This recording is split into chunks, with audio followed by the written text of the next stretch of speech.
So, hello everyone, and welcome to today's virtual event with Brookline Booksmith featuring Keith Cohen for his book, A Season Unknown with K+P Press, a newly launched Brookline publisher. I'm going to tell you a little bit more about them in just a second. It's very exciting if you haven't heard. So to begin, my name is Alex A, and I am a bookseller at Brookline Booksmith in Brookline, Massachusetts. If you're familiar with our store, welcome back. If this is the first time you're hearing about us, welcome. We're very happy to have you all join our community this afternoon, and we really appreciate your support of Keith, of K+P, and of us, an independent bookstore, through your purchases and attendance and existence. We're very grateful. The chat and question box are open, so feel free to make use of those. Please remember to set your chat to all panelists and attendees so that you can talk to each other. Sometimes it automatically will have you just messaging me or just messaging one of the authors, so you want to make sure your messages are visible to everyone. The Q&A box is also open right at the bottom of your Zoom screen. If you have any questions for the author, you're going to want to pop them in there. And about 20 to 15 minutes before the event wraps up, I'm going to come back and read some of those. So if you have any pressing questions, make sure to ask them. And please know also that Brookline Booksmith has a strict policy against abusive behavior and language, and at our discretion, any attendee can be removed from an event for partaking in such behavior. However, I know you're all lovely people who would never dream of doing such a thing. Okay, so now I have the pleasure of introducing these two lovely people who are here with us today. And I'm going to start off by telling you a little bit about K+P Press. So they were founded in 2020 by Beth Kantrowitz, who is here with us, and Roberta Paul, who were childhood friends and longtime artistic collaborators. And they were inspired to launch a new creative venture together and starting this little Brookline-based publishing company. So it's amazing. We're very excited as a Brookline bookstore to have a Brookline publisher. And of course, we are also here to celebrate the author of the hour, one Keith Cohen, who is a clinical child and adolescent psychologist who practices in Westwood, Mass. He lives outside of Boston with his wife, and A Season Unknown is his debut novel.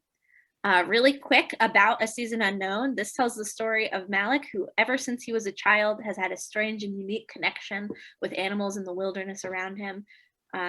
And it follows him through childhood. And then when he gets a little older with his girlfriend, Ginny, they begin to deliver a message of transformation, sacrifice, and revolution about how we live our lives in the world today. And this is a story of love and triumph over loss. And it is a coming of age story in a time where caring about these sorts of things is no longer a luxury. So it's very topical, it's very current. And we are so lucky to have Keith here with us today, and Beth as well. Thank you so much, and please join me in welcoming them. And this is the part where everybody claps. We were in person. Thank you so much for having us. Thank you, Alex. Alex, thank you for your generous introduction. Alex. Go ahead, Beth. Alex, thank you. And I was saying to Alex when we were in our green room that if we weren't doing this, I would be at the Booksmith because it's one of my most favorite places to be in Brookline. I live in Brookline and we're at the bookstore, I don't know, at least once a week. And I was telling Alex that my daughter grew up in that bookstore in the back in the kids section. So it's very special to us. So not only do we go to the Booksmith all the time, our press is in Brookline, I live in Brookline, and I couldn't think of a better place for us to have our launch. So thank you so much to the Booksmith and to Keith and to everyone who's here today. We just appreciate everybody being here. So Keith, the way we're gonna get started is the book starts about your concern for the environment. You're very concerned with climate change, and you wrote a beautiful, touching, very timely novel to talk about those issues that concern you. I've read it many times, and I feel like I got to see it from the beginning, before it was published, before it was right here, a beautiful cover. And it's become a beautiful book and something that I hope all of you enjoy and appreciate reading. So Keith, tell me, what led you to write this book? You're a child psychologist. How did this happen? How did you know you could write A Season Unknown? Well, let me just say first, Alex, I'd just like to thank you for having us here today, for inviting Beth and for inviting me here. You know, this is the inauguration and launch of K+P Press. And I'm just really proud to be here with Beth to celebrate that. And of course, it's the release of my debut novel, The Season Unknown, and I'm very excited about that as well. I have to say, Alex, I can't think of a better place that I'd rather be than at this landmark bookseller. I mean, the Booksmith really is a Brookline institution. So it really is an honor for me to be here to talk about my book. And I also wanted to wish the Booksmith a happy birthday. I understand this is the 60th year of the Booksmith. So happy birthday to the Brookline Booksmith.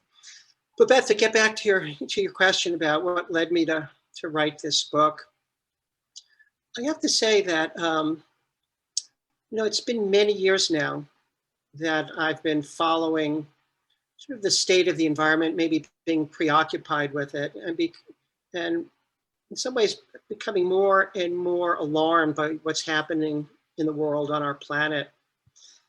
In some respects, I think we've already begun to live in a different world than the one that we've always known. I mean, the natural world is changing around us, and it's changing rapidly, and it's changing because of what we're doing, what human beings are doing to the world.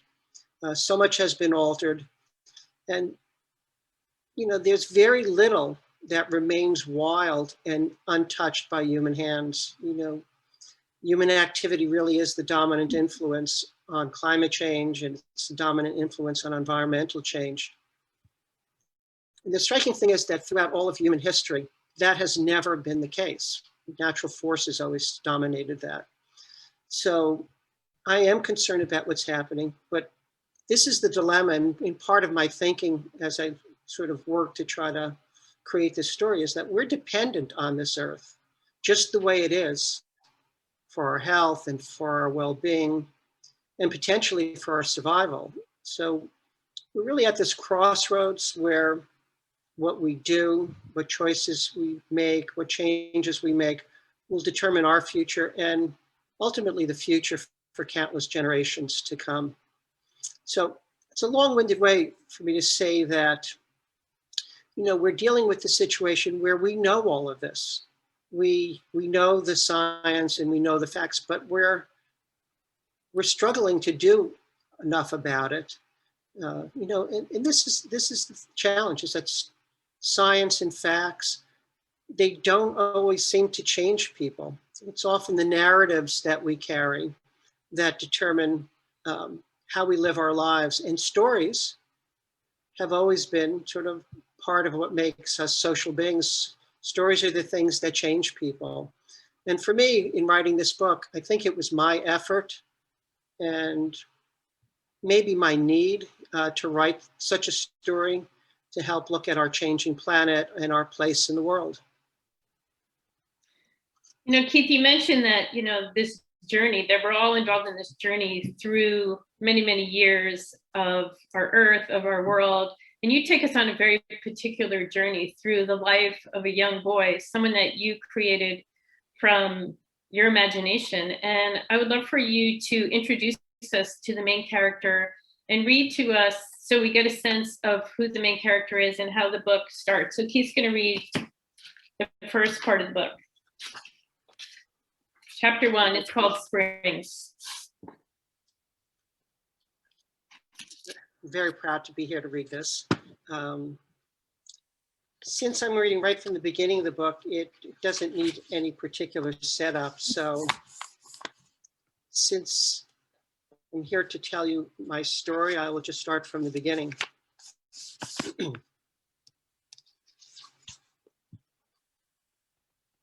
The red fox appeared out of nowhere. Judith went cold with terror. Her heart shuddered. Her head swelled with a sharp, throbbing pain.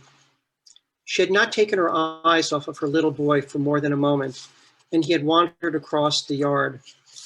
Judith felt numb and woozy. Sound suddenly grew muffled and distant.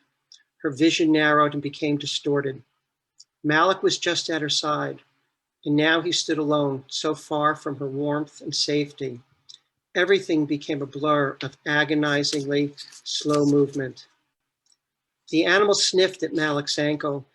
and then raised its head, the white fur on its chest and neck exposed. Malik lifted his arms and took 2 steps back. The fox pressed forward, looming over him, licking at his throat. From deep in her lungs sputtered a guttural sound that erupted in a thunderous shriek. The long tunnel of vision that separated her from her child collapsed, and the animal came into sharp relief. She raced to her son, arms waving wildly, screams echoing in every direction. Startled, the fox, with its sleek body, thick and bushy tail, fixed its penetrating gaze on her, its eyes cold and unyielding. The animal bared its teeth, then abruptly turned and retreated, looking back several times before disappearing into the thicket. Judith scooped up her child and held him tightly in her arms, her body trembling, her heart beating out of her chest. I'm here, Judith said, repeating her words reassuringly. Everything is okay. Malik cried out for the animal. Fox, Mommy, the fox. Her 2-year-old son already knew the name for the beast and said it over and over as he reached one hand out toward the vanquished creature in a plea for its return, unaware of the danger he had just faced. Thank God he was safe. Judith felt lightheaded, a wrenching churning in the pit of her stomach. She tried to clear her head, then slowly surveyed the yard. With Malik pressed close to her chest, she breathlessly returned to the house. She was afraid to let herself contemplate what could have been. She swore to herself that she would never let him out of her sight again. For many days, Judith did not dare permit him to venture outside. He sat himself down near the sliding glass doors of the kitchen and looked out at the woods that surrounded the house. He ignored the toys she put before him, pushed away books, glazed in front of the television or computer. He whined and cried until she finally relented, with Judith holding his hand firmly, watching his every movement, and vigilant to the surroundings. Malik stepped again outdoors, and a smile spread across his face. It was some time after resuming outdoor activity with Malik that she told Mark about the incident. The version of the story was carefully amended as she was too ashamed to admit to her husband the ugly lapse in her caretaking. With his head in his planner, he buttered his toast and carefully salted his usual breakfast of 3 poached eggs. Barely registering her concern, he told her not to worry, that the Lord was looking over Malik. Even with the threat of harm to their son, Mark was distracted and distant, more consumed with his new job and the needs of everyone else in the community than his own family. Now, with Malik recently turned 5, Judith looked out from the sliding glass doors of the kitchen to check on her son. Memories of those events were still vivid in her mind. Malik was playing by the stream that ran near the back of the house and was a bit further off than she liked, but she took a deep breath and went to make a pot of coffee. Malik approached the edge of the creek, jumped up and splattered the wet, saturated soil. He did it again and then again, each time watching the mud squish between his toes and then slip around and over his bare feet. It was smooth and slick from the icy cold water of early spring. He stepped back and looked at his imprints, waiting as they slowly dissolved, the moisture leaching up through the ground, softening and then filling the hollows left by the soles of his feet. He squatted and traced with his finger the marks left by his heels or toes, his forehead scrunched and his eyes riveted as he worked. When he was done, he walked away without so much as a glance back. Heading toward the yard, he stepped over loose branches and soggy areas of flattened grasses, located a dry spot and flopped down. The sun was strong and warm, air pockets floated above the ground. He looked around, first up at a small flock of red-winged blackbirds in a tree, and then glanced toward the sound of a screeching hawk high in the sky. With a cup of hot coffee in her hand, Judith looked out at her son again. He was so handsome, she thought, his dark brown hair, always tangled and awry, big brown eyes wide and curious, an easy smile that melted her heart. She spent countless hours sitting at her kitchen table, carefully following Malik's activities. He was always busy, whether it was climbing on a cluster of old tree stumps, crawling under bushes and through gnarled undergrowth, digging holes in the ground, gathering and piling rocks, or watching ants swarm in and out of small openings in the soil. Other times he was quiet and still, absorbed by the sounds around him.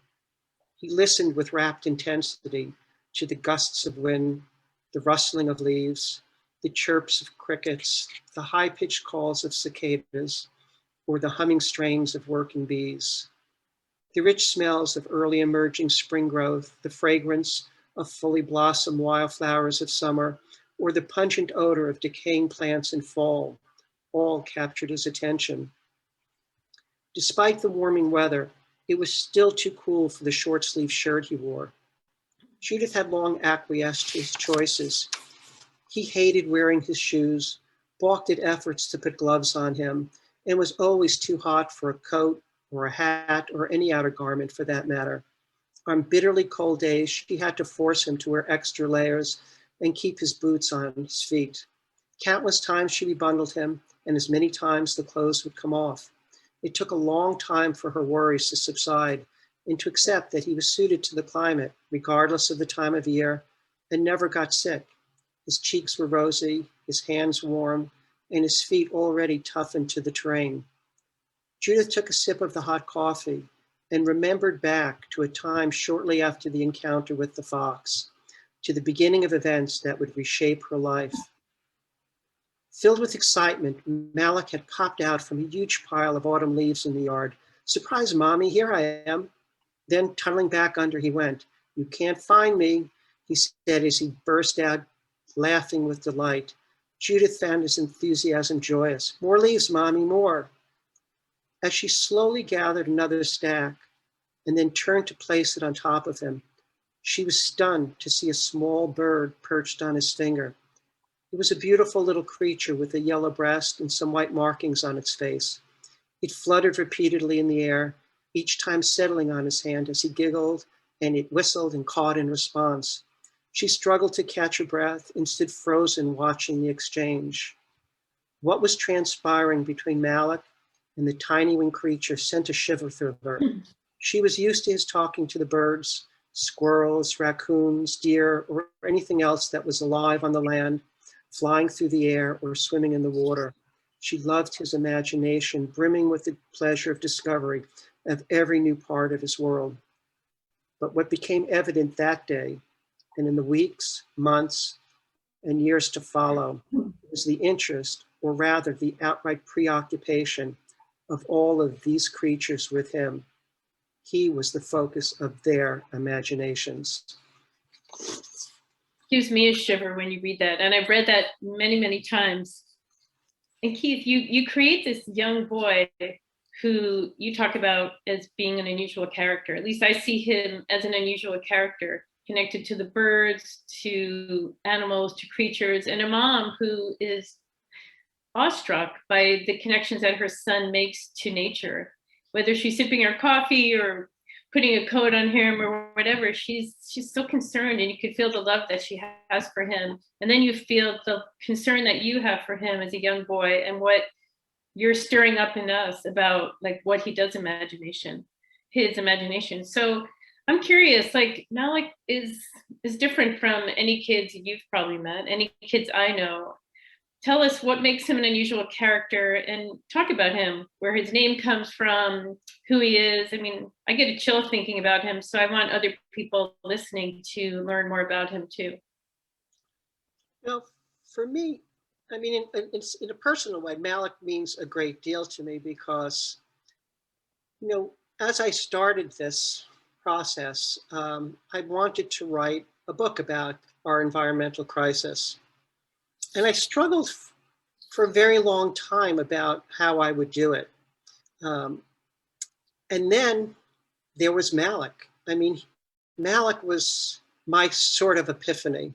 Malik was the inspiration that really led me to write the story. And for me, I had decided that I would tell this story about our world, our changing world, our environmental crisis, but I would tell that story through Malik, through his life. And once I had the notion of this character, this story came together for me. It just sort of began to take form, the structure, even the arc of the narrative. I mean, it became clear to me what I wanted to say and where I wanted the story to go. Because the one thing I didn't want this book to be was like a lecture or a heavy-handed message on, quote, how to save the world. I mean, it's a novel, and I want the reader to enjoy the story, to love the characters, to find something meaningful to take away from it. And for me, I think for me, that was Malik's life, that I hoped he'd be the vehicle for that. But in developing the character of Malik, I think what I'm asking the reader to do is to take a leap of imagination. I mean, on one level, Malik's connection with the earth, his life, it's altogether implausible. But if you could just suspend disbelief, I think what happens, Malik's abilities become less the focus. And I think what the reader begins to consider about the world becomes more salient. Even from the beginning, the opening passage, as Malik starts to reveal his abilities to connect with the earth. I mean, we see it in little ways. We see it through this little innocent exchange with a small songbird. But I hope it begins to sort of increase our awareness of just the living environment around us. But as the story develops for me with Malik, it begins to happen in bigger ways, in more significant ways. And Malik is my way of hoping a reader will kind of take a closer look at the world. I mean, it is our only home, and what we're doing to it. And to recognize like how distant we really have become from the physical world around us, and to think about what we could potentially lose. But for me, Malik is also sending a message of hope. Mm-hmm. You sent a message of hope. Tell us, I was curious about Malik's name, and so I did some research to find it, but tell us about Malik's name, why you chose that specific name, because it has a deeper meaning. For me, I thought a character like Malik, he needed a different kind of name. And when I had the notion of who this character would be, I thought for a very long time about a name that I would give him. And, he just didn't seem the kind of character that would fit with like a popular boy's name of our generation, of this generation. And I was talking to somebody, and they were mentioning somebody they knew named Malik. And as soon as they said that name, I thought, that's the name I'm going to use. It just seemed to fit. It was different. And, then I was very curious about the name. And, I looked it up. I knew Malik was a biblical name, but as I looked it up, I realized and learned that Malik was one of the prophets, one of the minor prophets from the Old Testament. And, like all prophets, they're messengers. Mm-hmm. They're messengers of God sent to deliver, something that humanity needs to know. But I also thought it was very interesting is that Malik is the very last prophet in the Old Testament of all of the prophets. And maybe, it wasn't in my thinking when I wrote the book, but I liked the fact that he was the last of the prophets, and that, the message maybe Malik is bringing in the book, maybe a message we need to heed before it's the last one we're going to hear. Yeah, that's depressing. But I think you're right. But, you talk about, go ahead, Keith. But prophets deliver messages of hope too. That's true. And I think Malik does do that. And I think he delivers hope not by himself. You create Malik. You talked earlier about an implausible character. He becomes he becomes a very real character. We read a book, we don't know what he looks like, but I have an image of him that I've created in my head. But because he is not, he's a messenger, but he forms friends, as most young kids do, with a group of people that become very important in the book. And these characters become they take on like his message and become very connected to the things he cares about. And I would love for you to tell us about some of his friends in the book and the people that he is very closely connected to. Um, you know, the young people in the book are important central characters. I mean, because Malik's story is told when he's very young, obviously there are adults and other significant others, parents, significant others in the book. But the story of Malik, I think, is one where his generation is quite important. And it is the characters who are part of the book with him are three very close friends, kids that he grows up with and who begin to learn about him and learn about what he knows and the abilities he possesses. There's a young boy from his church. Malik actually grows up in a family where his father is a minister. And he's sort of an awkward, computer savvy kid who's looking for friends, and Malik befriends him. And then there's a young girl also that Malik knows from childhood, who's this very outspoken, ambitious, brilliant young girl, Ginny, who becomes sort of his girlfriend later on in the book, and her best friend, Angie. She's creative, artistic, maybe aspiring to become a filmmaker. But for me, the young people in this book, they really are the generation that's coming of age in this time. I mean, this is the generation that's going to live perhaps in the most consequential period in all of human history. I mean, they're inheriting a world where things that we've known, life as we've known it, is threatened. And that's the challenge and that's the burden that they're going to have to face. So for Malik, along with his friends, their hopes, their dreams, the things that they have imagined life may have in store for them, realizing that it's not going to be the way they imagined it.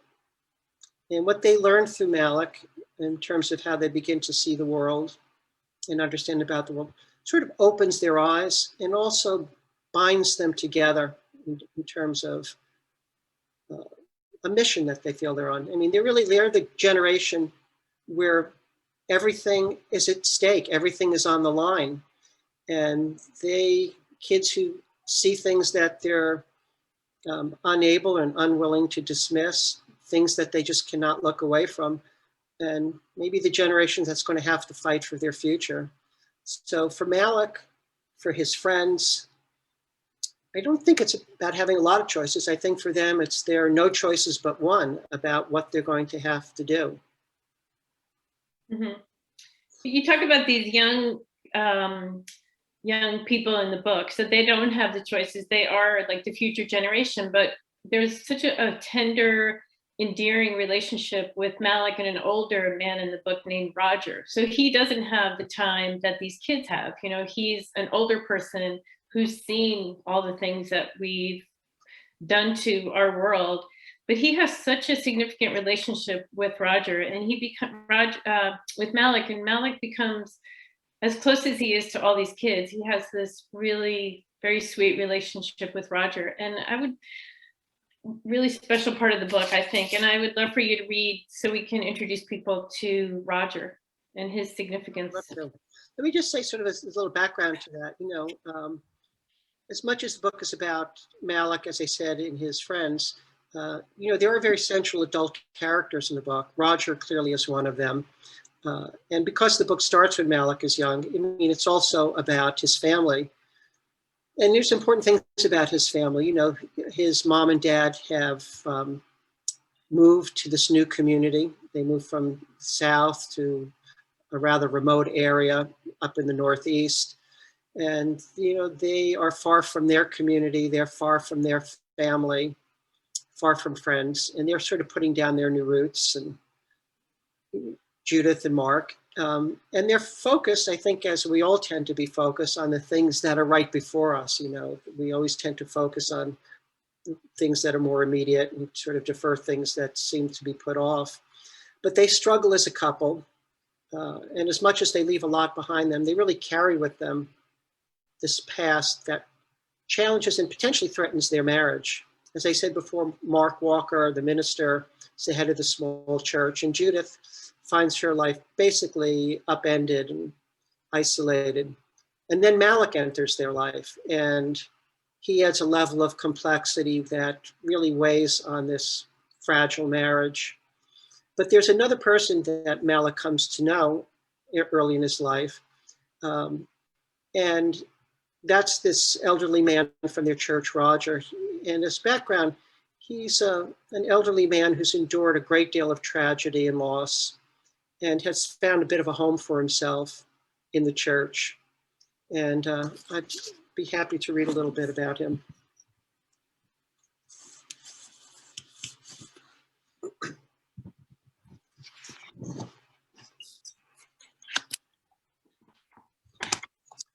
Roger knew they were an odd sight, the little boy and the old man, hand in hand, at ease when they were together, an understanding from the beginning that there was something important about the other for each of them.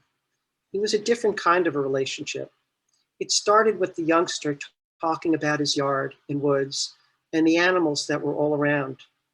Yet right from the beginning, Roger listened carefully, never losing interest, respectful of the boy's wholly fantastic outpourings. His imagination was so rich, his connection with the world around him complete, and his understanding of the land and animals unlike anything Roger had ever heard. There was a spirit in him that touched Roger's soul. He was not unlike the moment in the woods when he found his own salvation, a cold blast of air, a beam of sunlight striking his face, a feeling of well-being, a calling in his heart, all leading to an emotional moment of unexplained connection with God. When the boy spoke, he touched something similar in Roger. He was odd and unexplainable, but the child was special, and Roger didn't know why he was the only one who could see it. Having grown up in these mountains, he knew the land like the back of his hand, listened to and understood its sounds, its moods and temperament. The boy understood it more. Never one for big towns or cities, and especially for all the people. Edie used to say he was a hermit at heart. He liked to think that was true, but after her death, even the mountains couldn't save him. He never talked much about the wilderness to anyone, even to Edie, knowing she'd have preferred to live in the village, closer to friends and church. No matter the reason, Roger found time to walk and wonder and listen and smell and breathe it all in. Malik spoke the same language and then some. He was still a little boyish with his animal friends, but he had it in him. Roger grew possessive of the boy and covetous of the little time they had together.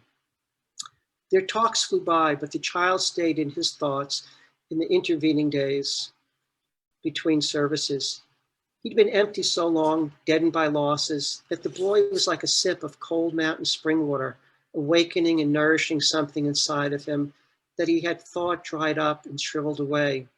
Week after week, month after month, he never stopped listening to Malik. At some point, they began to exchange stories. Roger liked to stretch the best ones over 2 or 3 or even 4 weeks. It was gratifying when the boy wanted more, and he was comforted by the thought that Malik would be thinking about him during the week. He never had that with his own son. Lee didn't like the outdoors. He was all TV and those damn video games, even as a grown man. Roger could never figure that out. He had a special story for Malik today. He'd been saving it for the right time. He hoped the boy would like it. Many, many years ago, I was in the Army. You were a soldier, Roger? I sure was. I was just a young man, 18 years old, and it was the first time I had left home. Never been anywhere but around these mountains. I was excited, a new adventure and all, but I have to admit I was scared too. That's the way it is when you do something you've never done before. Did you like the Army? Actually, I didn't much like it. Everyone says it's good for you, helps you grow up. For me, there were too many rules, too many people telling me what to do, but I managed. Sometimes I missed these mountains, so when I got a few days off, I'd figure out a way to get away from everything, get out to the country. I like that too, Malik said. I know you do, said Roger. He admired the boy's clear focus and enthusiasm he displayed when something resonated with him. I took a bus to this little town. There was a big lake nearby, and I rented a canoe for the day. It was far from here, in England. I don't know if you know where that is. Malik shrugged, as he was more interested in the story than the geography. It was getting into fall, Roger continued. A real nice day, real nice one, calm, not even a whisper of a breeze. The water smooth like glass, the leaves turned, already losing their color, many off the trees. The air was cold and crisp, but so still and quiet. Do you know that feeling? Roger always spoke direct to him, not in little kid talk. Malik could talk to everybody. He could talk to animals, he could talk to adults, but I really do find this relationship with Roger pretty special. But Keith, this says a lot about you. I mean, you could talk to everybody. You know, you're a child psychologist. We talked about that in the introduction, and you work with children, you work with adults, you work with families. You know so much about the psyches of so many people, and it shows in the book. But I'm curious, what made you decide to start writing? What motivated you to do it? And what made you think, as coming from a child psychology background, that you could write a novel? It's a big question. Well, I have to say, I've wondered that many times myself, because when I was growing up, even when I was a young adult, I didn't write. I never kept a journal. I didn't write stories. I never imagined writing or becoming a writer. That wasn't sort of my ambition or even a fantasy that I had. I think writing came late to me. I think what did come early probably were my musings and my daydreams and my imaginative journeys, just being in my own head a lot. But even then, none of that really translated to wanting to write a story. I think when writing kind of found me, it was from those musings beginning to take on sort of a longer, more thought out narrative form. I sort of began to feel like I had some stories that I wanted to tell. And in the beginning, I just did it for myself to see if I could write something. Would it be something that even I would want to read? Did I think I could write a novel? I had no idea if that was something that was within the realm of my ability. I wasn't sure I had the skills to do that.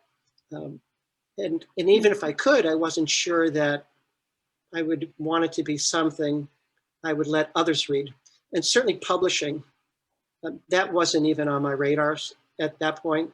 But I think as I started the writing journey, which I've been doing now for many years and had been writing prior to this book, I think the thing that I found about it was that I just really enjoyed it. It was sort of my diversion and a pleasure for me. And I do believe at some point I realized, like, I can do this. I can write a novel. And from that came some earlier work that I did. And now this book, my debut novel. But I think about when you talk about, like, I could do this, I write. I mean, you write stories every day. As a psychologist, you have to keep copious notes of every person you see, and you have to write down what they say, what they do. So you've been writing stories, you've been writing notes, but it's different, like writing a novel as opposed to writing notes about, I mean, they're stories, but they're nonfiction because they're people's lives. So how does your background and how did all of this, coalesce, being a psychologist, a writer, and what about writing those stories and notes, and how does this fit in to this? Well, I think certainly being a psychologist, it's been my professional identity. It's been sort of a framework for how I view many things. And I think even as a child and adolescent psychologist, I've had, countless numbers of small children and school-age kids and teenagers coming through my office. And, they're all different. Little ones, they come in, sometimes they're just timidly anxious, clinging to a parent. Others just burst through the door with like energy. the older kids come in, sometimes begrudgingly, sometimes just happy to have a place to sit down and talk. And they come with all sorts of problems. I mean, could be school problems, problems with friends, families going through difficult times. Um, you know, kids who are anxious or depressed, gone through, losses. And sadly, there are, kids who come through with, very serious mental illness. But the thing about each one of them for me is that regardless of their age or their problem, they come in and they find a way to tell you why they're there, to tell you their story. And with little ones, sometimes it's through their actions or their play. With other kids, it's just sitting down and talking. But I think the one thing that is common for all of them is that every one of them has a story to tell. Mhm. And I've listened to hundreds, well, I probably have to say a few thousand now of those stories. And in some respects, it's a really privileged window that I have into the lives, the inner lives of all of these individuals, their relationships, their conflicts, their fears, things that they struggle with. And obviously, one does not have to be a psychologist to write about those experiences. But I think being in such close proximity to that, to so many stories, just put me in a special vantage point. Mhm. But I mean, you created a story. None of these stories are, stories of the people, your patients that you've seen. I mean, Yeah. this is a story that you created yourself. So, sitting down with a pen and paper, computer, and having all this knowledge of other people's lives, what surprised you about creating a new character? I mean, you created this story out of your concern for the world, the climate, but what surprised you? Like, where did all of this come from? And what surprised you in writing this compared to being in your office by yourself writing notes when patients Well, leave? writing notes it's a very different experience, obviously, than writing fiction. You're just documenting information and summarizing information. Um, and, it's interesting, I never thought of that as something that like would have value or for my writing. But I did have an experience, and this was a very long time ago. And at that time, in addition to my private practice, I was working in a hospital setting. And we were at a professional staff meeting, and there's, staff of psychiatrists and psychologists and social workers and nurses. And the medical director decides he's going to talk to us about the treatment reports that go out after a patient leaves the hospital, the treatment summaries. So he starts handing out a copy of this report. And I get mine and I look at it and I realize that this is the report that I wrote. And obviously, all of the identifying information was blocked out. But then he proceeded to say, like, this is how we should write treatment summaries, because it's a beautiful narrative about what went on in this person's life and their stay and their experience there. And I was thinking, this is very awkward, but I guess it was a nice compliment. But it made me think that, maybe I had some ways of saying things that I would carry over in other things in my life. But, what surprised me in writing, I think many things surprised me in writing this book. I think one thing that surprised me was the science in writing this book, in doing the research. And the other thing was the writing itself. As I began to sort of create Malik and begin to tell the story, you begin to learn things about, what's happening in our changing world. And I think two things sort of stood out in my mind is that the animal populations around the world are rapidly decreasing. They've declined almost in half in the past 50 years. Wow. Human population keeps increasing. But the other thing that really surprised me in writing this is that the climate that we live in right now may be the best that it will ever be. that, we see all these changes and fires and so forth, and hurricanes and flooding. We've got to do things to begin to make that change. So the science piece sort of sometimes surprised me, opened my eyes, shocked me a bit. The writing itself was a bit of a surprise in that I knew I wanted to tell a certain kind of story, but I also knew I was telling a story that was a bit fantastical, but I wanted it to be connected to the reality of the concerns that I had. So weaving these pieces together and making that sort of feel seamless, there was a certain sense of satisfaction I felt in doing that. I hope the readers find that as well. Mm-hmm.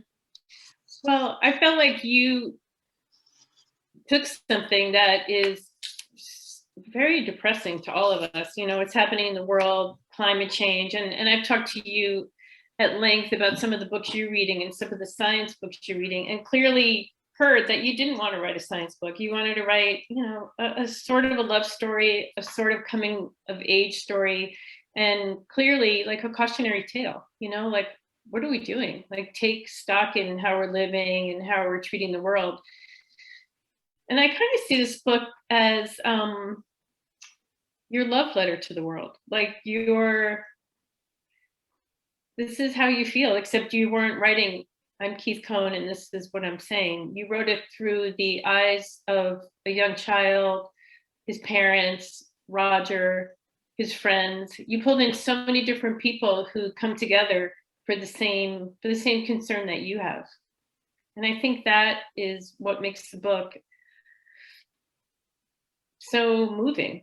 You just don't put this book down and go, okay, that was an interesting story. You put this book down and you think about the environment, you think about the world, and you do think about what have we done and where do we go from here? Because young people are involved in the story. And like you said, this is they're the ones that are going to carry on the future, not Roger and the other people. I love that you say it's sort of a love letter to the world. It is, I didn't just talk about it very much, but I think the heart of this book is a love story. It's a love story between Malik and Ginny, about their growing up together as friends, and then their first love, and love in very, very challenging times, and how these two young people begin to try to bring a different message to the world. But they're two young people, and their heart, the humanity, their love is very much a part of this story. So I hope that comes across. I like the way you said that. Thank you. Yeah, well, I feel like that. So I know are we getting close to a Q&A time?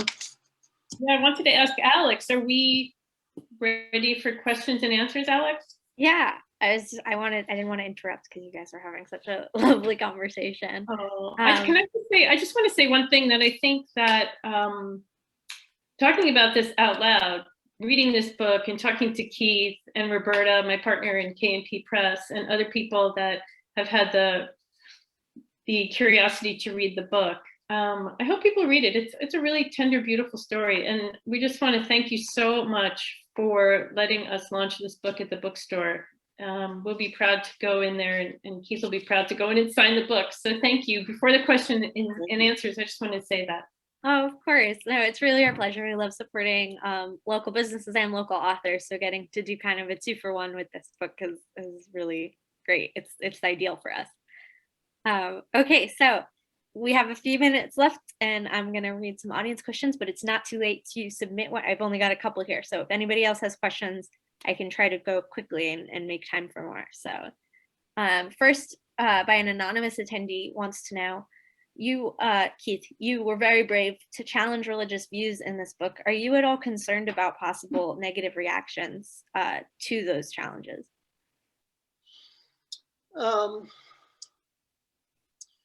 In my mind, I don't necessarily think that I was challenging any religious views. There is certainly a theme that goes through the book that has to do with people of faith and belief. In fact, Malik, who's the major protagonist of the story, grows up in a family of faith.